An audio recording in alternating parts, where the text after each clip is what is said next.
você? Não. Não, da competição acho que não.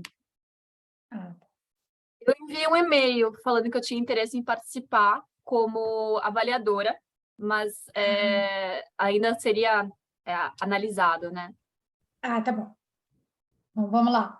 Bom, primeiro, vamos começar, então, agora, começando mesmo. Bom dia a todos e todas, sejam muito bem-vindos.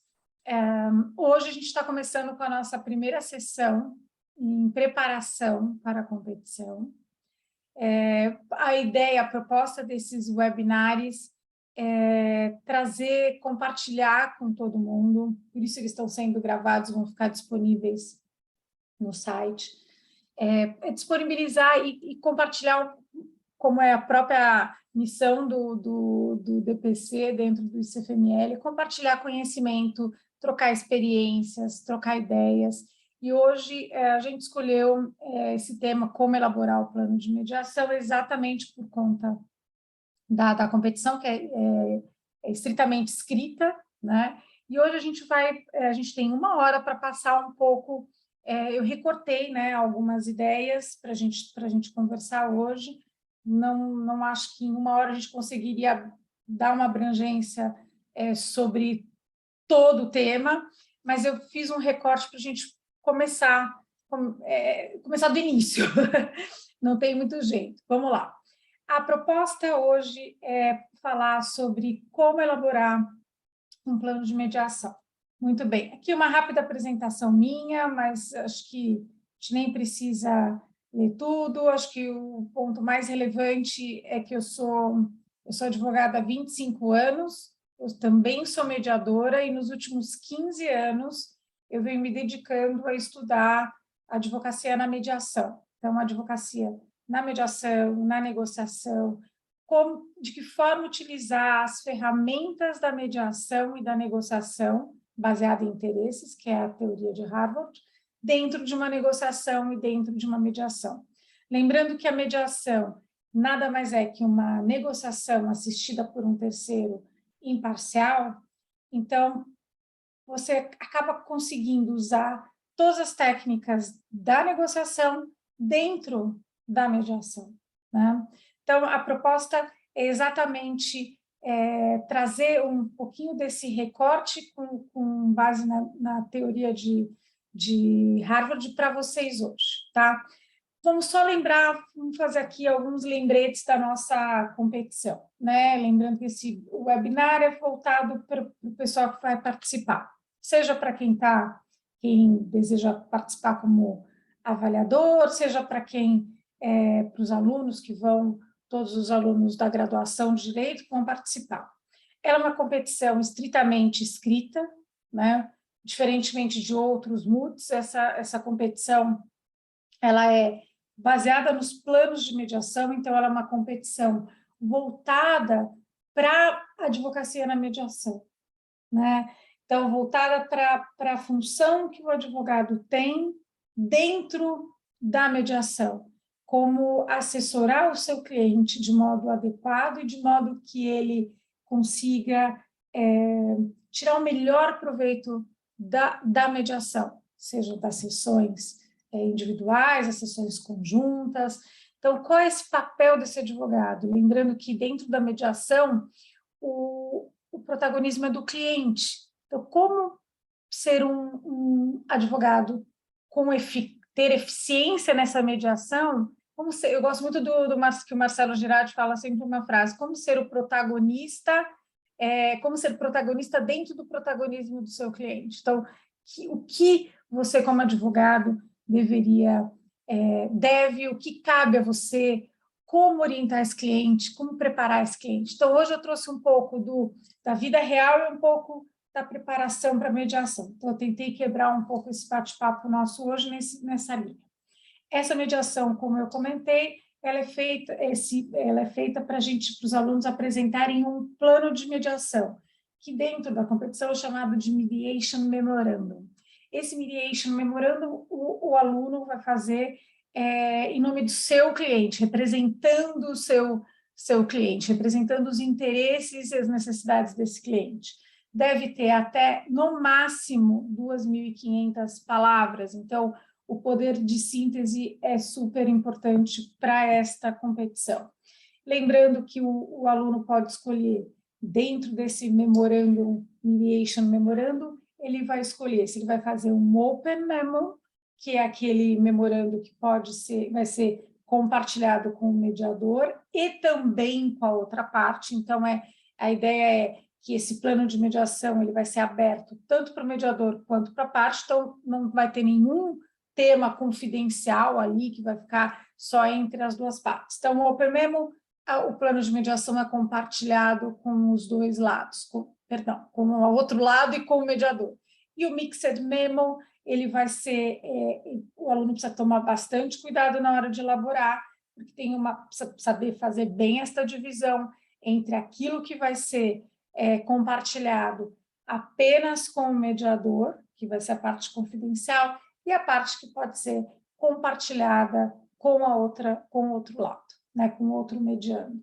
Lembrando que como escolher o que vai ser, só fazer uma admissão rapidinho, como escolher o que vai ser colocado nessa parte confidencial? A gente traz sempre assim, como não tem uma regra correta para certo ou errado, para o que deve ser trazido de modo confidencial ou não. Acho que só um lembrete é importante. Eu gosto muito do professor Tom Valente, é um mediador muito experiente, super reconhecido nos Estados Unidos, já esteve com a gente no Brasil várias vezes, em algumas oportunidades, em competições, em congressos. E o Tom Valente, ele fala muito do give to gain, G2G, né? Give to gain. Ele fala que para você receber informação, você precisa dar informação.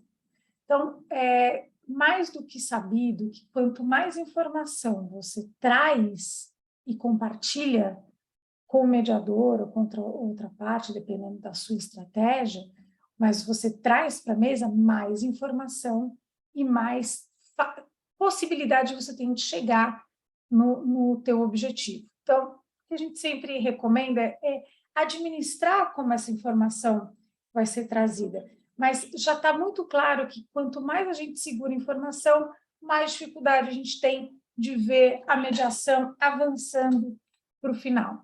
Essas partes ficam muito retraídas e a gente pode ver isso nas competições e seguram muita informação. Via de regra, a tendência é que a gente não consiga avançar muito. E o objetivo da mediação dentro da competição é avançar.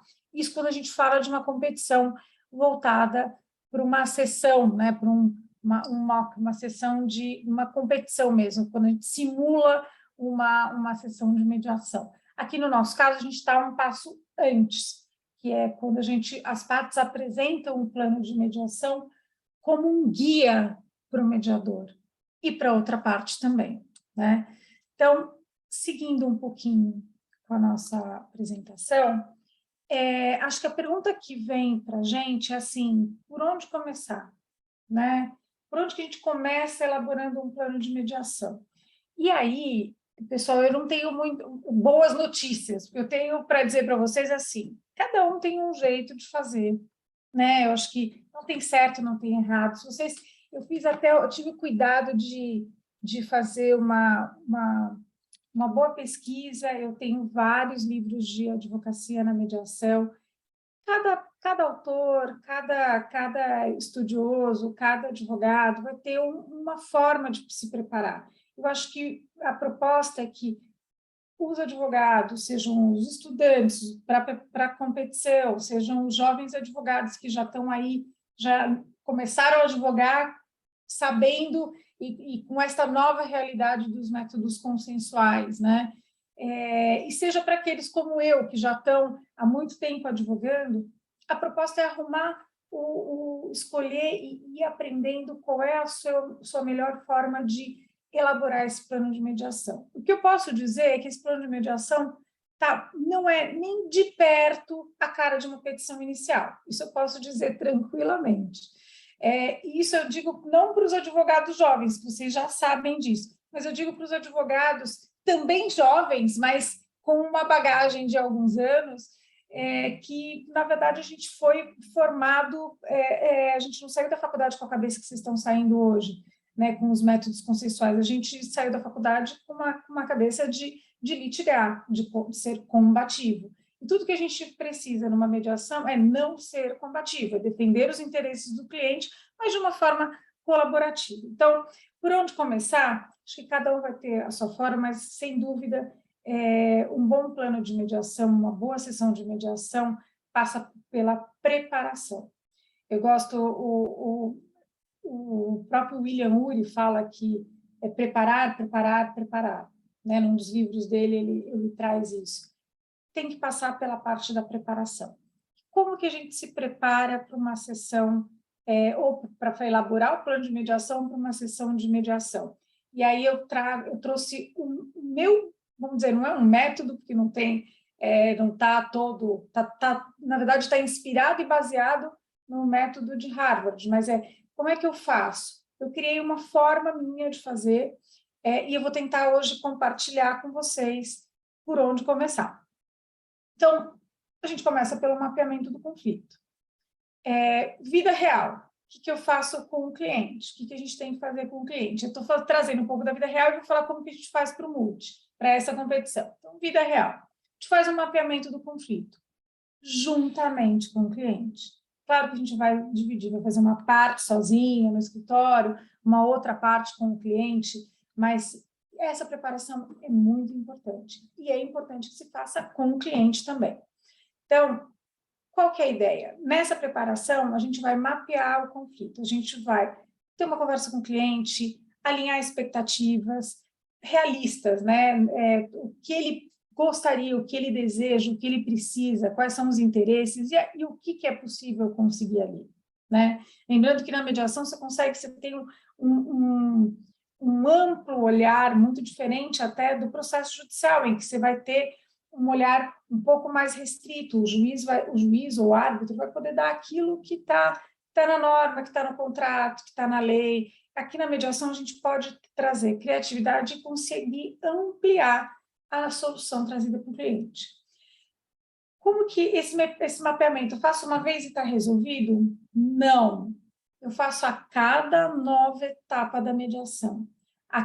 Eu particularmente faço a cada sessão de mediação que eu tive com o cliente, saio da sessão, não precisa ser em seguida, mas em preparação para a sessão seguinte, eu faço um novo mapeamento, eu analiso o que aconteceu na etapa anterior e eu me preparo para a próxima etapa da mediação. Hoje aqui não vem ao caso, mas a gente tem as etapas da sessão de mediação, do procedimento de mediação. Então, dá para a gente se preparar, sabendo se a gente está no momento da agenda, se a gente está no momento de trazer os interesses, se a gente está no momento de brainstorming, se a gente está no momento de negociar, de trazer filtros para essa negociação, de fazer sessão confidencial, de analisar o BACNA do cliente, ou se a gente já está lá na etapa próxima do compromisso, já quase fechando o nosso acordo, né? Então, a preparação ela é constante durante todo o procedimento de mediação e você vai adaptando a estratégia, as ferramentas, conforme a necessidade. Muito bem, isso é vida real. O que muda para a nossa competição? Lembrando que a gente está numa competição, busca trazer o mais próximo da vida real para o aluno, para o competidor, né? Mais um ponto da vida real, e aí depois eu vou destrinchar esses pontozinhos da vida real, tá? Não se assustem, eu vou trazer muito rapidamente isso, mas eu vou recortar esse pedaço na nossa apresentação. Então, quando é vida real, o que a gente faz? Analisa interesse e necessidade do cliente e analisa também interesses e necessidades do outro lado.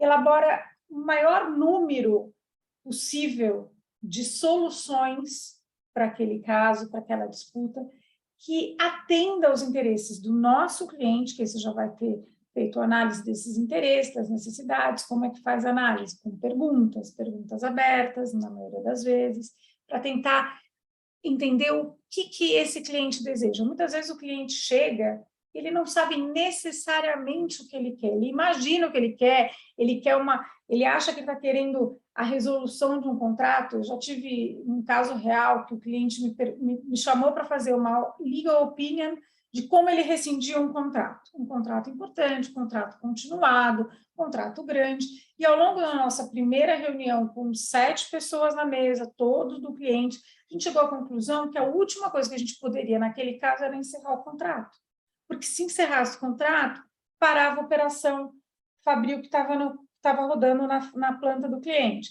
E era um momento de crise, alguns anos atrás, ele era o único projeto que fazia rodar o terceiro turno, então a gente ia ter que tirar um turno. Então, quando a gente começa a olhar profundamente quais são os interesses e as necessidades, a gente começa, inclusive, a ajudar o cliente a ter um olhar mais amplo e, de repente, entender que, muitas vezes, aquilo que ele quer que rescinde o contrato, talvez a gente vai ter que conseguir outras opções que não seja exatamente aquilo. Nesse caso do cliente, a gente chegou em 7 opções. Depois, numa segunda reunião, eu fui cortando as opções para a gente chegar em 3 possíveis opções. Tudo isso em preparação para a reunião, não na mediação, não na negociação, mas antes disso, para pensar o que a gente vai fazer. Então, a preparação vem passos muito antes de começar a negociar ou a mediar com o outro lado. Dentro dessa preparação, a gente vai apontar critérios objetivos. Eu vou passar por isso depois com um pouco mais de detalhe, mas os critérios objetivos são sempre aquilo que dá base para as nossas opções, para as nossas soluções para o caso. Então, é baseado nos costumes, na lei, no contrato, no costume daquele local, e sempre é sempre objetivo para afastar o subjetivismo, afastar aquilo que eu acho que é devido, aquilo que eu acho que é merecido, aquilo que eu entendo. Eu vou pegar um exemplo. Como é que um sócio de uma empresa ele entende como quanto vale aquela empresa para ele? O sócio fundador, por alguma razão, está saindo da sociedade, é um sócio dissidente. Como é que ele entende que aquilo, qual é o valor daquela empresa? Para ele é muito grande. Então, para afastar o subjetivismo, o achismo, a gente procura embasar as nossas opções em critérios objetivos. Quais são? Um valuation, uma análise de mercado, o valor de uma cláusula, de como estava previsto aquilo no contrato, a jurisprudência do STJ, no nosso caso, e assim por diante. Dentro também dessa preparação do caso do cliente para a vida real, a gente vai analisar a BATNA e vai, como eu disse para vocês, ao longo de todo o processo de mediação, a gente vai cuidar para que, isso é papel do advogado, cuidar para que todos os temas estejam endereçados dentro da agenda da mediação, no momento da agenda, e temas sensíveis, vulnerabilidades, pontos fracos de um lado ou do seu próprio cliente. Como são temas mais sensíveis, a gente cuida para trazer nas sessões confidenciais, que são o caucus, que é o momento, é a sessão em que você, com o seu cliente, faz uma reunião privada com o mediador. Essas são ideias, linhas gerais, para o que, no caso, na vida real, a gente vai adaptando. Muito bem, isso é a ideia da vida real. Na nossa preparação para a competição, a gente vai fazer isso, a gente vai trazer, vai pensar a vida real e vai trazer para o nosso caso. Eu não vou hoje trazer nenhuma relação com o caso exatamente, primeiro porque não poderia trazer nessa sessão de preparação. Então, não vou usar, não vou trazer, não vou dar exemplos relacionados ao caso da competição, mas vou trazendo outros exemplos para ficar fácil para vocês. Para a gente, então, fazer essa análise, sem dúvida, a gente tem que passar pelos princípios da teoria de Harvard para utilizar na negociação. Só lembrando rapidamente, o que fala essas proposições da teoria de negociação de Harvard? 1, separe as pessoas do problema. Foque nos interesses e não nas posições. Crie opções de ganhos mútuos, que é o famoso win-win, e negocie com base em critérios objetivos. Esse, basicamente, para quem ainda não teve a oportunidade de ler, vale muito a pena. Recomendo, inclusive, essencial para para uma negociação, para uma mediação. E para esta competição, eu entendo como uma leitura muito relevante como chegar ao sim do William Ury, que vai passar por essas 4 proposições. Hoje, nem que eu quisesse, eu poderia resumir esses 4 itens, eu trouxe só para a gente relembrar, e agora a gente pinça o que interessa para a gente, para lembrar como é que a gente vai fazer nosso plano de mediação, nosso Mediation Memorandum. Então, vamos lá. Só lembrando rapidamente que isso acho que é o beabá da negociação. Qual a diferença de posição e interesse? Lembre sempre da figura do iceberg. A ponta do iceberg é aquilo que você vê, aquilo que você enxerga, é a posição, é aquilo que se pede, é a posição. Por baixo daquilo que está sendo pedido pela parte, que é o que a gente chama de posição, que é o pedido, eu sempre brinco. Lembra do pedido da petição inicial, aquilo que ele pede na petição inicial. Isso é posição. Existe uma montanha, né? Na verdade, existe toda uma base aqui. Então, por isso essa figura do iceberg. Tem toda uma montanha de gelo por baixo. Tem tudo aquilo que motiva esse pedido. E o que motiva esse pedido é onde a gente vai focar na teoria de Harvard. Ela fez tanto sucesso no mundo e ela é tão estudada exatamente por conta disso, porque ela não foca na posição, no pedido. Não é uma negociação que fica sendo focada só no que o outro quer, o que o seu cliente quer. Ela abre e amplia para entender para que ele quer, para que o meu cliente quer. E de que forma a gente faz isso? A gente faz perguntando, seja para a outra parte numa mediação ou numa negociação, seja para o seu próprio cliente, para buscar descobrir e entender quais são as necessidades, os interesses, o que realmente motiva o pedido do seu cliente. É nesse aspecto que toda a teoria vai se basear. E é nesse espectro aqui que a gente vai olhar durante a negociação. Então, pensando aquilo que eu falei lá atrás, a gente vai se concentrar nos interesses. Quando a gente fala de mapeamento do conflito, de preparação para uma sessão ou para a elaboração do Mediation Memorandum, não há outra saída senão a gente estudar o caso, analisar aquele caso.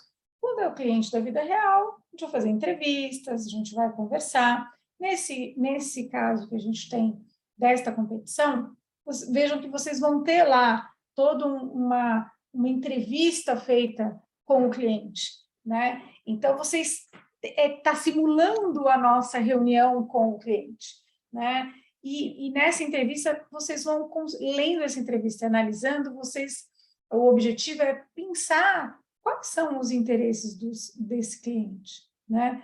Então, não ficar fixado no que está sendo pedido, mas sim o que importa para ele, o que ele realmente quer.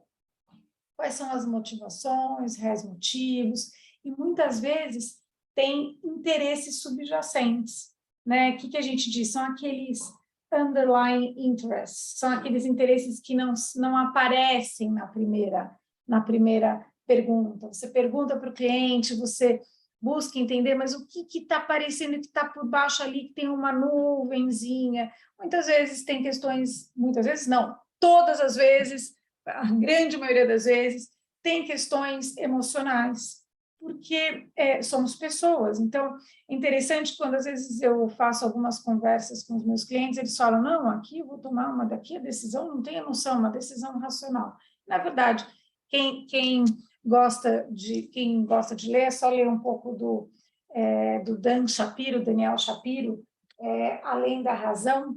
Ele vai falar sobre isso, que nós, na verdade, não existe... nós somos humanos, nós temos emoções, e por mais que a gente queira, essa nossa tomada de decisão vai estar permeada pelas nossas emoções, por aquilo, pelos nossos valores. Então, a gente até brinca que, queira você ou não, você negocia todo dia. Negocia para levantar da cama, negocia para estar aqui assistindo, negocia se vale a pena investir tempo para participar de uma competição e ganhar o prêmio de R$5.000, aproximadamente $1.000, né? O equivalente a R$5.000 em reais. Então, tudo isso passa por uma negociação, né? Então, queira você ou não, você está negociando, queira você ou não, essa negociação vai estar permeada pelas suas emoções. Então, essa parte de preparação para a elaboração do plano de mediação é muito importante entender quais são as posições do seu cliente, quais são os interesses. Interesse é tudo aquilo que motiva a posição, motiva aquilo que ele está pedindo. E muitas vezes a gente tem interesses subjacentes que às vezes não aparecem, não estão escritos ali, não estão na cara, mas com um olhar um pouco mais observador, uma escutativa, vocês vão conseguir pensar, às vezes tem ego, às vezes tem relacionamento, comunicação com outra parte e assim por diante. Muito bem. Passando aqui por conta do horário, só para a gente focar lembrando que a gente está preparando o nosso caso, a gente está fazendo um mapeamento do conflito para preparar o nosso caso, para escrever o nosso plano de mediação. Então, o que a gente vai fazer? Primeiro, a gente vai ler o caso, analisou o caso, a gente vai pensar posições e interesses, e a gente vai começar a pensar em opções para a resolução desse caso. Pode fazer, como eu falei, junto com o cliente, você vai estar preparando para a competição, a gente vai estar fazendo ali sozinho. Então, o que são opções? É importante entender esse vocabulário do sistema, né, da negociação, porque opções, para a gente, na verdade, dentro da teoria de negociação, e eu estou falando para os alunos, né, são as possíveis soluções que vão contemplar os interesses de ambas as partes. Então, opções não é só aquilo que resolve, atende o meu cliente. A gente tem que saber construir opções, e por isso tem que usar a criatividade. Aqui é um momento em que se usa muito a criatividade, e o advogado pode, sim, auxiliar seu cliente nesse sentido, especialmente porque essa etapa, durante uma mediação na vida real, ela é uma etapa em que as opções que a gente vai trazendo ali para a mesa não são opções que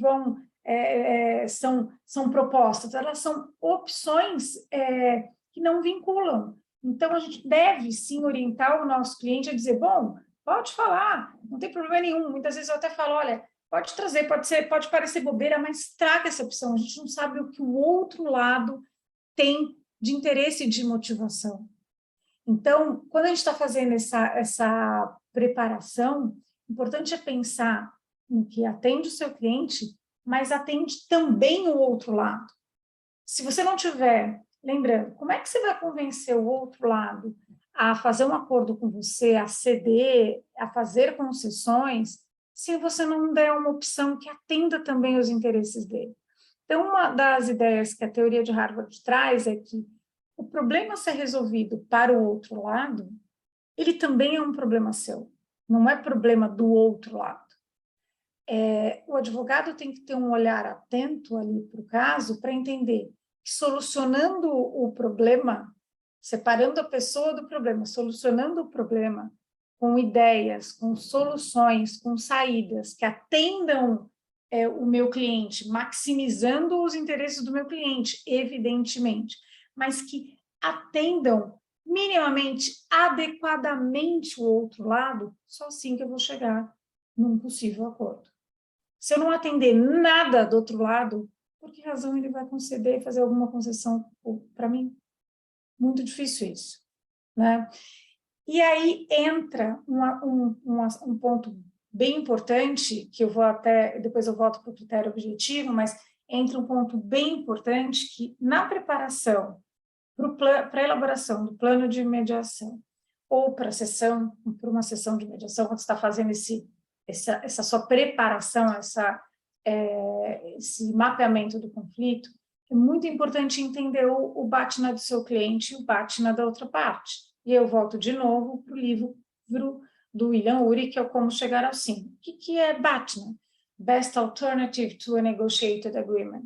E a gente, no Brasil, a gente traduziu, tem várias traduções, mas a melhor alternativa ao acordo negociado. Ou seja, o que é importante entender o que é essa alternativa de cada parte, né? Então, a alternativa é do meu cliente, a alternativa da outra parte. Para fazer um bom mapeamento do conflito e elaborar um excelente plano de mediação, é importante você saber qual é a tua saída.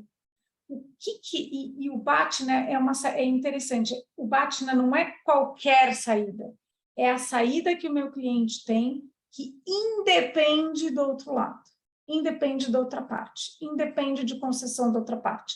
É aquilo que eu tenho fora da mesa de negociação ou fora da mesa de negociação. Se parar tudo agora, se parar a sessão de negociação, a mediação, se eu não negociar o que eu tenho, o que meu cliente tem. Muitas vezes você vai descobrir que seu cliente não tem nenhuma outra saída se não ir para o judiciário ou ir para a arbitragem. Puxa, então você está numa situação mais delicada, você tem que voltar para a mesa e tem que negociar. Agora, por outro lado, se o seu BATNA, se a sua alternativa é algo muito bom, não tem por que você aceitar eventuais propostas que o outro lado te faça. Se o teu cliente tem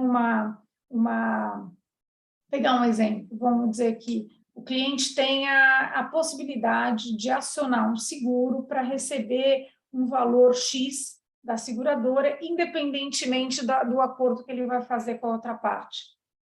Então, aquilo já te serve como um parâmetro. Qualquer coisa, só vale a pena eu fazer um acordo se esse acordo contemplar uma solução que seja melhor do que aquilo que eu tenho fora da mesa de negociação ou mesa de mediação. Então, quando você for preparar o teu plano de mediação, o teu memorando, é importante você ter feito essa análise antes, senão você não consegue trazer por esse plano de mediação quais seriam os parâmetros aceitáveis para você, para o teu possível acordo. Então, qual é o teu BATNA? Ali você sinaliza o que você tem fora da mesa.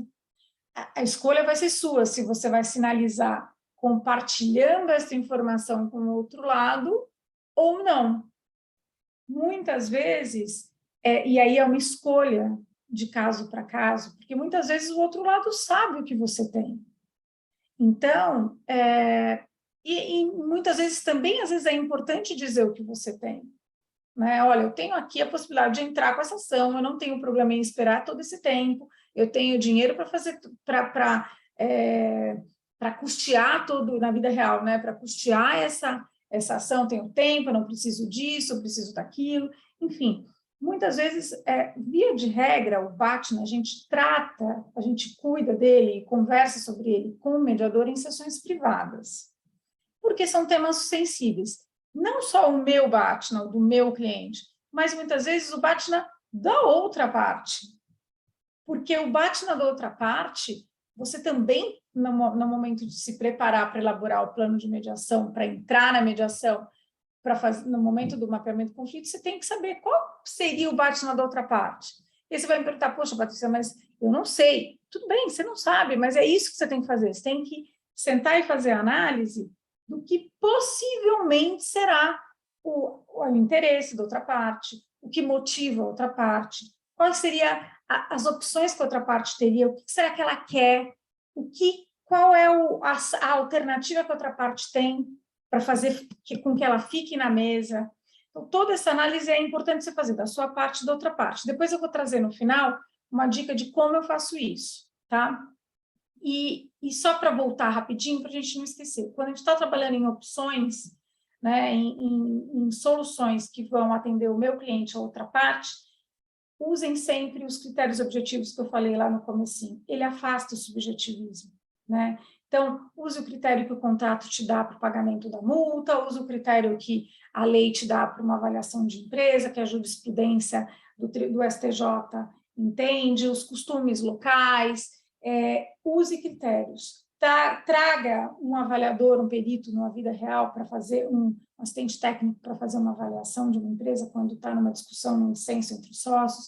traga esses critérios, porque a gente sai do achismo e facilita movimentar e mover, conduzir a negociação numa mesa de mediação para frente, chegar num acordo, né?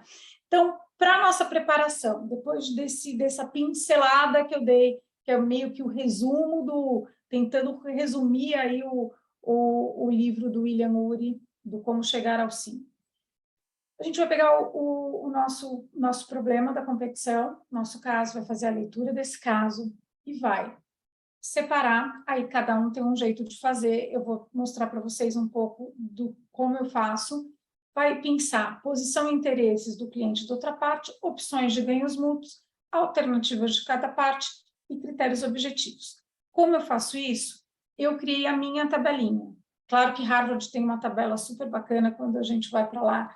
Hoje em dia não é mais em papel, evidentemente, mas quando eu fui estudar, eu trouxe numa folha, acho que não sei nem que número, A2, A3, não sei o tamanho da folha, mas é gigante, que você vai abrindo e ele tem várias, ele te dá todo um framework de como você estrutura, como você faz essa sua preparação, que é muito mais detalhada do que a preparação que eu estou trazendo para vocês. O próprio ICFML, e junto com, tem uma ferramenta que é o OLE, que tem no site do ICFML e do IMI, que é uma ferramenta que ensina o advogado a se preparar para a mediação.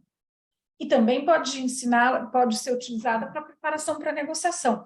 O que eu tentei fazer nessa rápida conversa de hoje foi pensar pedaços trechos do Olé, trechos do que eu trouxe de quando eu fiz o meu curso, na verdade não foi nem do curso de mediação, foi do curso de negociação em Harvard, e bastante da minha bagagem pessoal do que na prática eu utilizo. E eu vou dizer para vocês, não só eu uso essa matriz para dar aula, mas eu uso para mim também.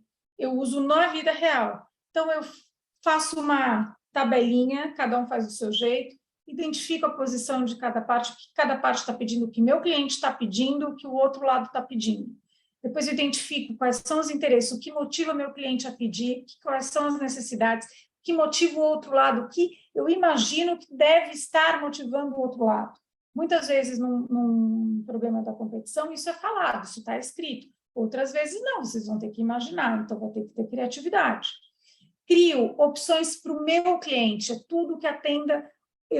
Qual é o nosso papel? Nós somos advogados, a gente está falando de mediation advocacy, de advocacia na mediação.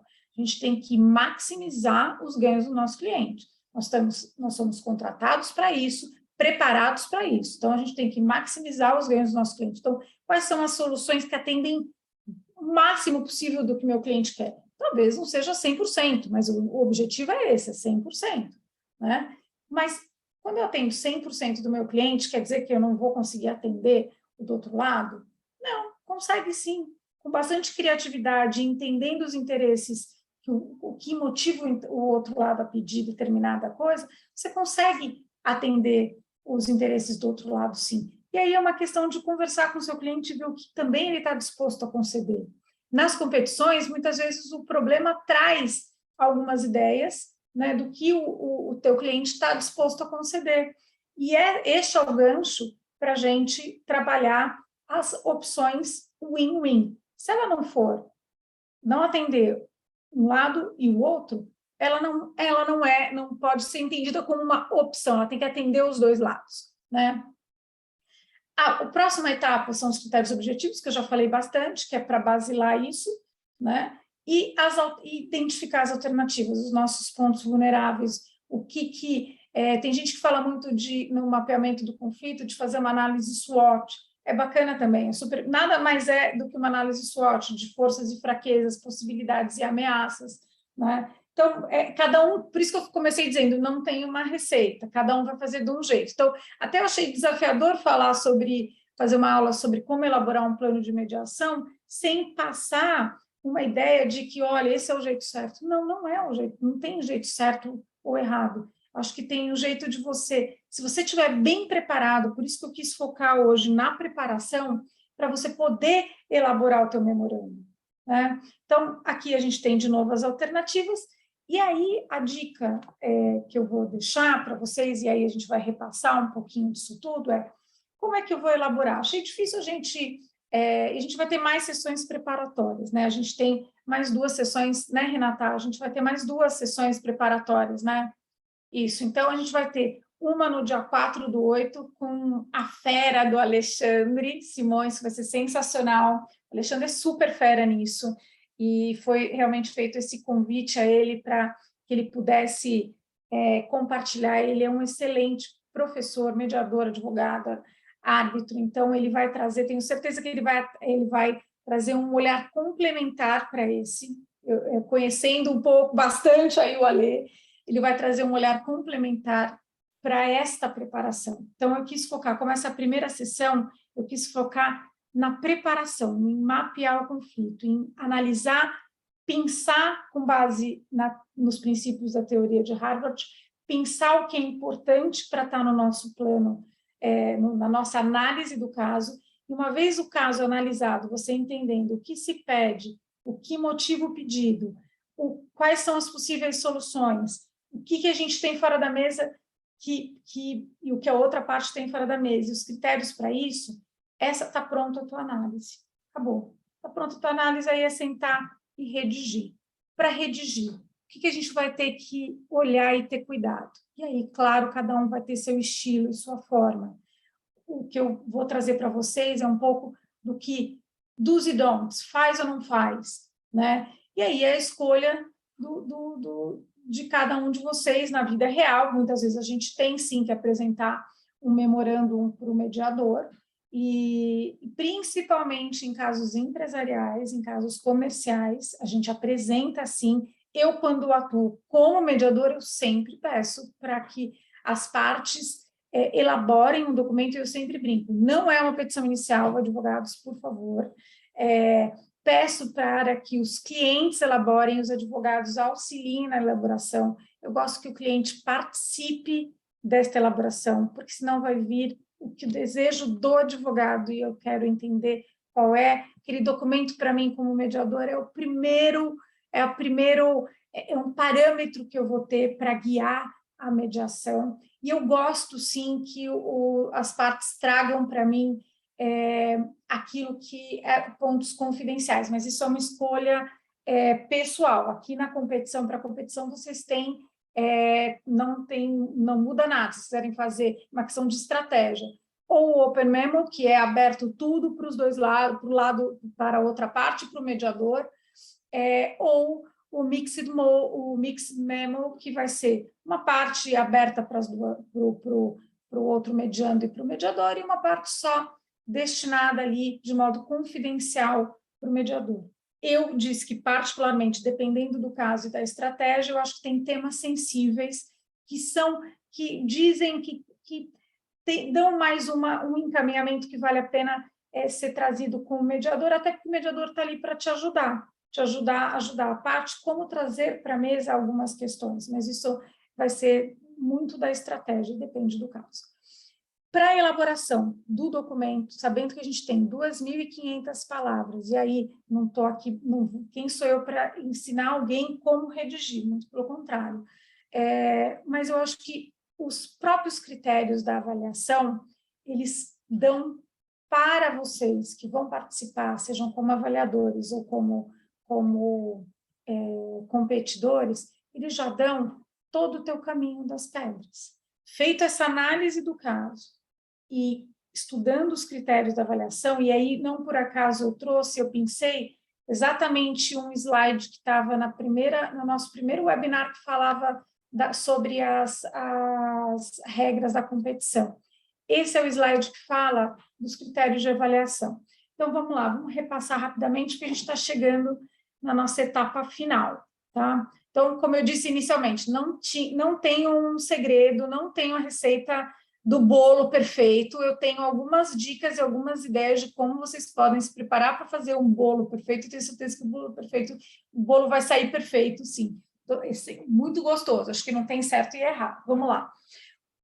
Se os critérios de avaliação são critérios que o avaliador, e aí eu vou falar um pouco como avaliadora, que eu Desde 2015 eu participo das competições no Brasil e fora do Brasil, por isso que eu tenho a alegria e uma honra estar aqui participando junto com essa iniciativa do ICFML, trazida junto com o CBMA, o Comitê de Jovens Mediadores, também CJM, e todos os nossos colegas aqui, Mariana, que é também fellow, né, da Weinstein Foundation, trazendo essa oportunidade, porque eu acho que é um olhar para a advocacia na mediação, um olhar para o advogado. A gente fala tanto de mediação, a gente tem que preparar os advogados.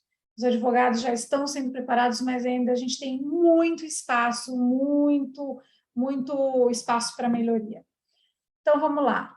Síntese. Se a síntese vai ser avaliada,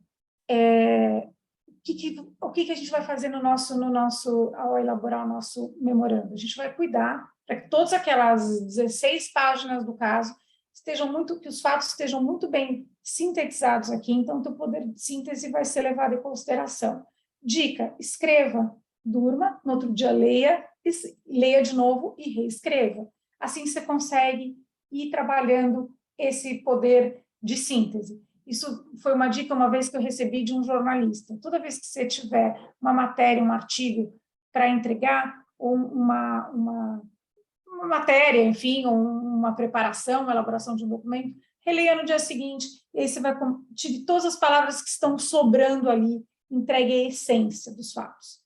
Lei aplicável. Se este é um critério de avaliação, então cuidem para trazer adequadamente a norma para o seu plano de mediação. A norma, eu sempre falo que na mediação ela traz as fronteiras, ela traz boundaries para a mediação, né? Ela é importante ser trazida até para dar como um sinal de alerta. Outra parte, a norma está aqui, tá? Primeiro, para não dá para fazer, isso é um papel do advogado, trazer esse aspecto da norma. Segundo aspecto importante é que a norma, o cliente não tem conhecimento sobre o que pode e o que não pode, tá? Então, aqui, só que cuidado para que a norma não tome um espaço maior do que é o devido e o necessário dentro do nosso plano de mediação. Persuasão, aí não preciso dizer mais nada, e acho que até recomendo que vocês assistam o webinar anterior, porque com certeza a gente vai ter, eu assisti, vocês vão ter outros olhares sobre esses critérios de avaliação, né? É a forma como você vai convencer, é o teu poder de convencimento do outro lado. De quando ele lê aquele memorando, e aí a parte aberta, sem dúvida, o outro lado já, ele sai dali praticamente convencido que você tem razão. Então, isso é técnica e isso é muito particular, né? Existem até aulas que ensinam, né, e universidades que ensinam como você trabalhar a persuasão. E aqui vai ser um aspecto muito importante. Boa-fé é como você traz esse convite ao outro lado permanecer na mesa de mediação. Por que interessa? É interessante, por outro lado, também ficar nessa mesa de negociação, porque possivelmente ele vai ter o problema como um todo atendido. O histórico, quando a gente vai falar sobre o histórico aqui, é para fazer uma descrição útil de que etapa das negociações vocês estão. Se teve ou não teve negociação, se as partes já fizeram, já se sentaram, já teve alguma sessão de mediação, nesse caso não, né? A gente está preparando para uma mediação, mas tem algumas situações da vida real que a gente já teve algumas negociações, já tive caso, inclusive, que já teve uma sessão de mediação no tribunal, mas aí eles vão para uma sessão, eles querem instituir uma mediação privada, extrajudicial. Então, o histórico é super importante para dar um parâmetro para o mediador. Então, você está dizendo uma síntese do caso, você está dizendo o que essa lei, o que se aplica ali, vai ter que escrever de uma forma, convencer o outro lado de que o teu argumento faz todo sentido, convidando a outra parte, tem que ter uma comunicação de uma forma, uma escrita, não pode ser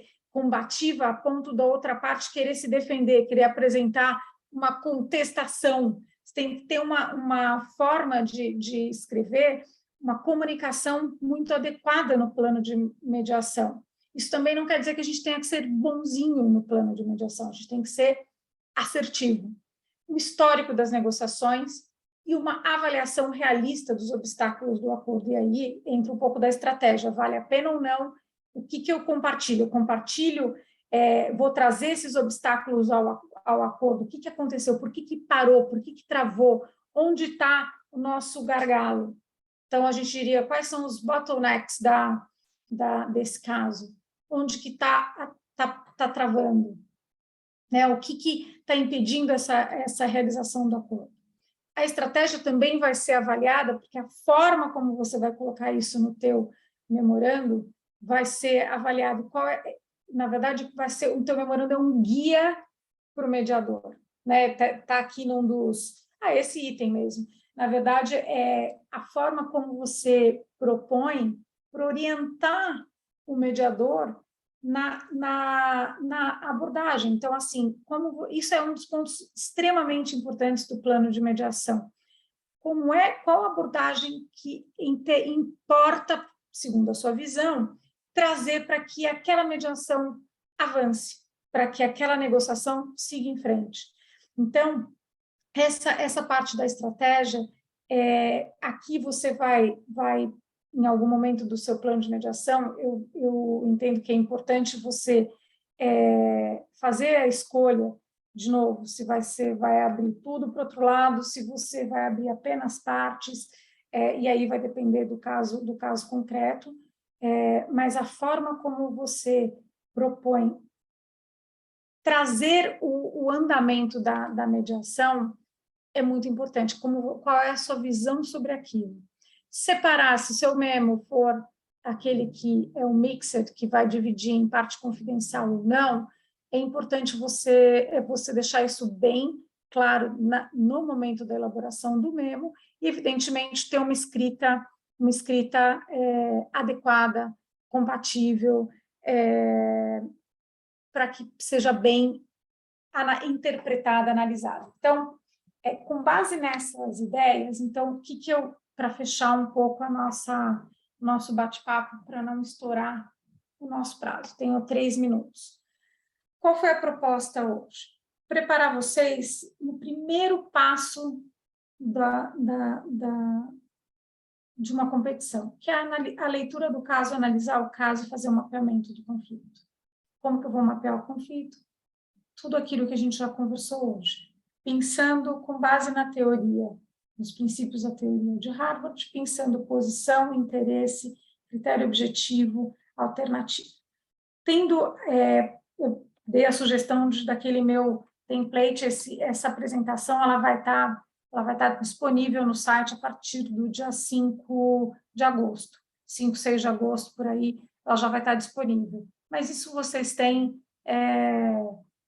nos próprios, no próprio livro do Uri, você tem um segundo livro do Uri, que agora me fugiu o nome, ele tem inclusive um quadro esquemático muito parecido com esse. Preparado o nosso caso, aí é sentar para elaborar o nosso plano de mediação, utilizando lembrando que todos esses critérios vão ser utilizados na nossa avaliação, qual vai ser o plano de mediação, nada mais é que um roadmap, que é um mapa de como que você vai seguir, como você sugere que o mediador siga naquela mediação, trazendo o histórico, a lei, em que momento pararam as negociações, o que foi de obstáculo, quais são as possíveis soluções para aquele caso, que estratégia que a gente pode conduzir, e aí você vai escolher os pontos que devem ser compartilhados ou não com outra parte, depende da tua estratégia, a divisão e a escrita. E aqui eu deixo uma frase, como é nosso hábito no DPC, sempre trazer uma frase de inspiração, e eu achei essa interessante na medida em que eu fui lendo o que tinha. Eu achei um artigo muito interessante desse advogado americano, que é o Arthur Pressman. Na verdade, eu não sei se ele é americano, eu acho que sim. ele faz um artigo sobre como elaborar um plano de mediação.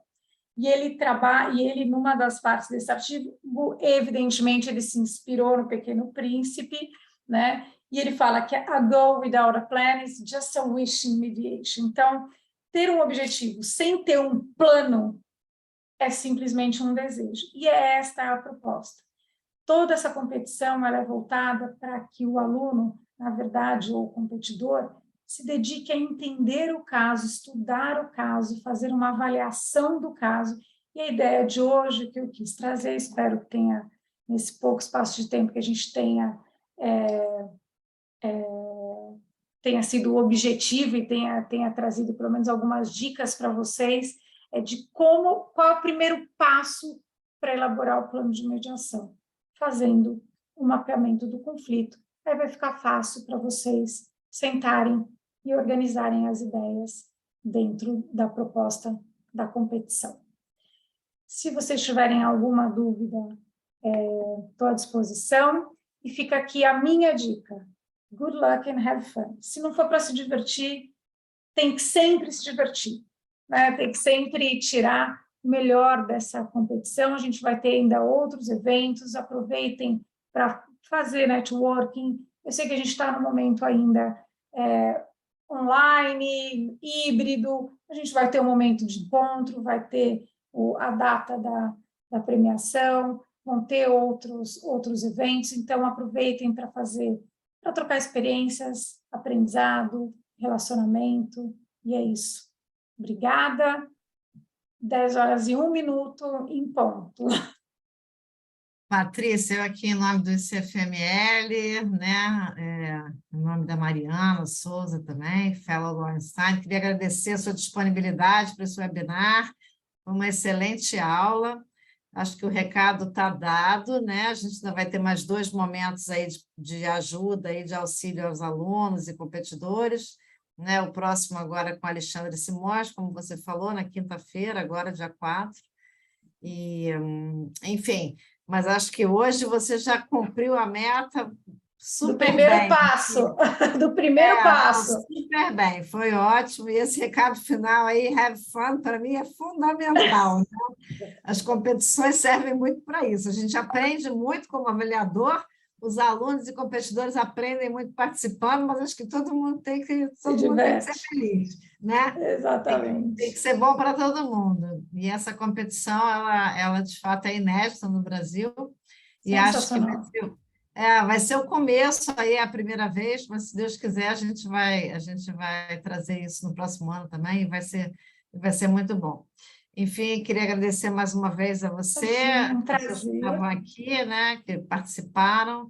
Enfim, e até o próximo evento nosso aqui da competição. Paula, obrigada. É dia 4. Isso, obrigada, gente. É isso aí. Vou encerrar aqui a gravação.